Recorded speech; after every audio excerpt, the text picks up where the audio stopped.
Alors, on va commencer une nouvelle suga aujourd'hui. Donc, c'est la suga de Bracha She'ena Tzricha. Littéralement, ça signifie une bénédiction qui n'est pas utile, qui n'a pas sa nécessité. Donc, on va essayer de voir qu'est-ce qu'il en est, qu'est-ce que c'est une Bracha She'ena Tzricha, où on trouve dans la Gemara, dans les psukim, dans les versets, peut-être aussi un interdit de prononcer une Bracha She'ena Tzricha qui n'est pas utile. On va essayer de bien la définir aussi. Et on va arriver, comme d'habitude, avec les commentaires, les Rishonim, l'Acharonim, jusqu'à la halakha finale, en développant quelques cas. Alors, pour commencer, on va voir la Gemara dans Brachot, d'Aflamet Gimel, à la page 33, Amoud Aleph. La Gemara nous dit ainsi, Tane Rav Acha Aricha, Kamed Rav Chinana. Donc, il a enseigné Rav Acha Aricha devant Rav Chinana. Il a enseigné qu'un Mavdil Batfila. Vous savez qu'il y a deux Avdallah qu'on fait après Shabbat, Motzei Shabbat, et l'Avdallah dans la Tefila, dans Atachonen. On insère le texte Atachonen Danu. Et il y a aussi, donc ça s'appelle la Avdallah dans la Tefila, puisque c'est dans le Shemona Esrei qu'on insère cette Avdallah. Et il y a aussi une Avdallah qu'on fait sur le vin à la cosse. On appelle ça à la cosse parce que c'est sur un verre de vin qu'on fait l'Avdallah. Donc ça c'est chez soi. On le fait donc après avoir fait l'Avdallah dans la Tefila. On fait en plus l'Avdallah plus longue sur un verre de vin. Donc ça c'est la première, c'est Avdallah dans la Tefila, la deuxième c'est Avdallah sur un kos. Donc il dit le Rav Amavdil Batefila, celui qui a fait Avdallah dans la Tefila, Meshubach Yoter, il est plus digne d'éloge, Mimi, que celui chez Yavdil à la kos, que celui qui fait l'Avdallah sur un kos, sur le verre de vin. Il est préférable donc de faire l'Avdallah dans la Tefila, au sein de la Tefila, plutôt que l'Avdallah sur un verre de vin.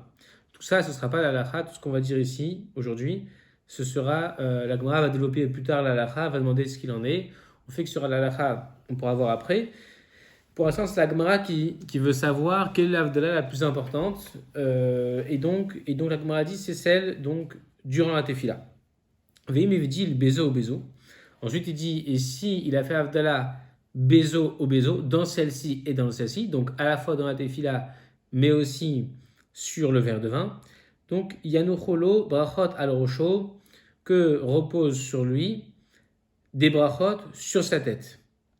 Lui seront reposés pour lui des bénédictions sur sa tête. Façon de dire, c'est une bonne chose, il aura des brachot pour ce qu'il a fait. C'est bien, c'est encore mieux peut-être apparemment de faire l'Avdallah, deux Avdalot, dans la Tefila et aussi sur le verre. Alors, on m'a dit, ha goufa kashia. Ha, voici que goufa, en son sein même, kashia. Il y a une question. Dans le sujet même, dans tout ce que tu as dit, il y a une question, il y a une contradiction. Parce que, Hamarta, tu as dit, premièrement, que Amavdil, celui qui fait la batfila, au sein de la tefila, Meshubach Yoter, il est plus digne d'éloge, Mimi chez Avdil Alakos, que celui qui fait Avdallah sur le verre. Alma, donc, j'en déduis que tefila les chouda, que la Avdallah, ça veut dire dans la tefila les chouda uniquement, sagé, ça suffit. Puisque tu me dis, tu sais, si tu fais l'Avdallah dans la tefila, c'est encore mieux. Tu es encore plus digne d'éloge que si tu avais fait l'Avdallah sur le verre de vin. Ça veut dire que de faire simplement l'une d'entre elles, ça suffit. Que tu fasses l'Avdallah sur le vin ou dans la tefila, ça suffit. C'est mieux de faire dans la tefila, mais l'une d'elles, ça suffit, parce que tu me dis, s'il fait ça, c'est mieux que s'il fait ça. Donc apparemment, une seule Avdallah suffit, soit dans la tefila, soit sur le verre. Ve'adar tane. Et ensuite, tu m'enseignes. Donc tu m'enseignes à la suite de ça, imivdil bezo au bezo, que s'il a fait l'Avdallah ici et ici, dedans et dedans, Yano cholo brachot al rosho, alors il aura des brachot. Et quel est le problème? En quoi c'est contradictoire? Alors elle s'explique, elle dit Vekivan, et puisque de nafik le bechada, puisqu'il a été sorti, nafik on a appris depuis, ça veut dire s'il est yotse, puisqu'il a été quitte déjà bechada avec une Avdallah, et plus tard, donc il est exempté, puisqu'il est quitte avec une seule Avdallah, puisque tu m'as dit en premier que s'il fait une seule Avdallah, ça suffit. C'est ce que j'en ai déduit du moins.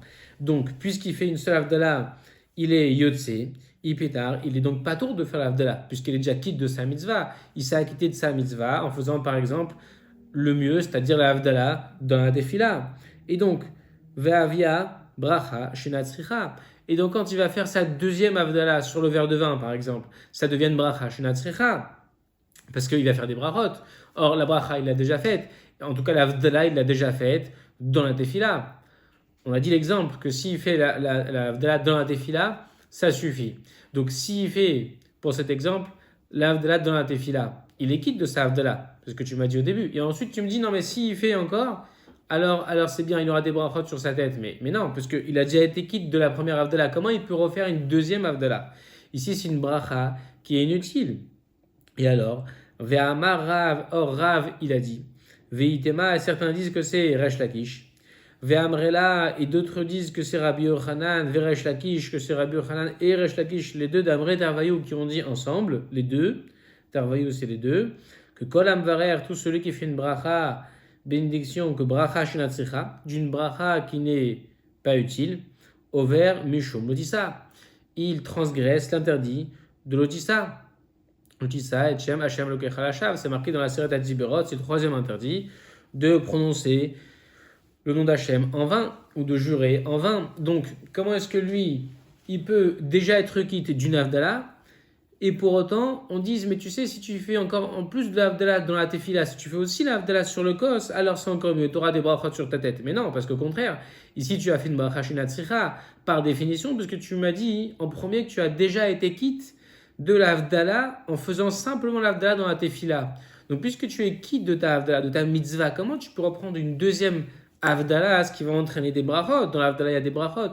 Donc, c'est une bracha shinatzricha. Ça, c'est la question. C'est que comment on peut dire qu'une bracha shenatzricha, ce qui est grave, on a dit qu'on est ouvert mishum lotissa, on est ouvert d'un passouk, un verset dans la Torah. Alors comment est-ce qu'on peut dire que si on fait ça, si on fait deux avdala, il aura des brachot sur sa tête? Au contraire, c'est une mauvaise chose. Et la Gemara, elle change effectivement à cause de cette question. Elle change sa formulation et ses dinim. Elle dit et là, mais seulement. En général, quand la Gemara dit et là, ça veut dire qu'elle va changer. Et là, ça veut dire seulement, mais ça veut dire qu'elle va changer ce qu'elle a dit plus haut, du tout au tout. Et ma'achi, je vais dire ainsi, deux points. Im hivdil bezo, velo vdil bezo, que s'il a fait l'avdala ici et qu'il n'a pas fait ici, donc ou dans la tefila et pas sur le kos, ou alors sur le verre de vin le kos et pas dans la tefila, yanucholo brachot al rosho, il aura des brachot sur sa tête. Donc effectivement, la Gemara dit que quand on a dit qu'il y aura des brachot en plus sur sa tête, c'est s'il fait justement qu'une seule avdala et pas deux, précisément pour ne pas transgresser l'interdit de l'otissa, de prononcer le nom d'Hachem en vain, en faisant une bracha chez Natsecha, une deuxième avdala qui engendrerait des brachot qui sont inutiles. Donc si on s'arrête là, déjà pour l'avdala, on apprend qu'il faut faire une seule avdala, pas deux avdala. C'est pas ce que la Gemara va retenir en maskana. En conclusion, la Gemara demandera alors qu'est-ce qu'il en est. Il y aura plusieurs avis. Elle dira qu'il faut faire deux avdalot. Mais surtout, nous, pour notre sujet, on retient que la Gemara a dit que de prononcer le nom d'Hachem en vain, de faire une bracha surtout, une bracha, chez Enatzricha, ça revient à l'interdit de prononcer le nom d'Hachem en vain. Comme c'est marqué, l'otissa et Shem Hachem Elokecha Lashav, le troisième interdit des 10 commandements, tu ne prononceras pas, c'est le troisième des 10 commandements, c'est pas que des interdits, c'est marqué, tu ne prononceras pas le nom d'Hachem en vain, le nom d'Hachem ton Dieu en vain. Et donc, apparemment, on veut comprendre que de faire une bracha chez Enatzricha, c'est un interdit de la Torah. C'est ce que la Gemara nous dit, puisque la Gemara, elle invoque ce verset pour dire que celui qui fait bracha chez Enatzricha, il transgresse le pasuk de l'otissa. C'est qu'apparemment, c'est clairement un issour de Horaïta, un issour de la Torah. Donc, voilà ce qu'il en ressort, comme ça, d'une première lecture de la Gemara Brachot à la page Lamed Gimel. Maintenant, on va voir le Rambam. Il y a plusieurs Rambam. Ici, on a ramené un Rambam dans le Chot Shevuot, donc les lois des serments, Perek Yudbet, au 12e chapitre, à la Chatet, à la Chanef. Le Rambam dit Ashomea, celui qui entend Azkarat Hashem Mipi Chavero. Azkarat Zicher, c'est une mention. Celui qui entend la mention d'Hachem Mipi Chavero, de la bouche de son prochain, de son ami. Il entend quelqu'un qui prononce le nom d'Hachem. Lashav, en vain. Donc, par exemple, pour quelque chose qui est une évidence, quelqu'un qui jure pour quelque chose qui est une évidence, il jure que cet homme, c'est un homme, par exemple, C'est une bracha qui est.